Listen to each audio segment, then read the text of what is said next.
Le portrait du jour, Nicolas, c'est celui d'Olivier Dussopt, c'est le ministre du Travail qui sera ce soir aux côtés de la Première ministre pour présenter la réforme des retraites. Oui, et Olivier Dussopt peut se vanter d'être le seul ministre à avoir un jour traité le président de la République de connard.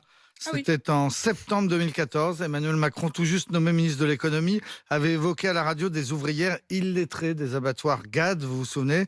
Olivier Dussopt l'avait aussitôt traité de connard et il l'avait croisé le jour même à l'Assemblée et lui avait dit, je suis député de l'Ardèche, ma mère est ouvrière sans diplôme et ce matin vous l'avez insulté. Ensuite, les deux hommes s'étaient réconciliés. L'actuel ministre du Travail est effectivement un fils d'ouvrier qui a grandi à Annonay, en Ardèche. Il a milité à gauche très jeune. Il a adhéré au Parti socialiste où il a soutenu tour à tour Benoît Hamon, puis Martine Aubry, puis Manuel Valls. En 2007, il a été élu député à 29 ans. Il était le Benjamin de l'Assemblée. Il est réélu en 2012, puis en 2017, toujours sous l'étiquette socialiste. Mais son destin bascule en octobre 2017.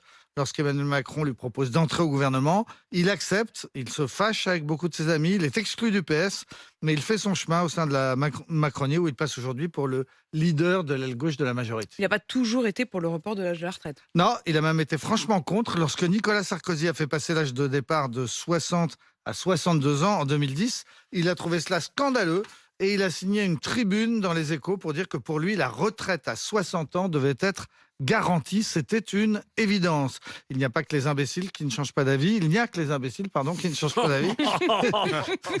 Il explique que les choses ont changé depuis ses déclarations de 2010.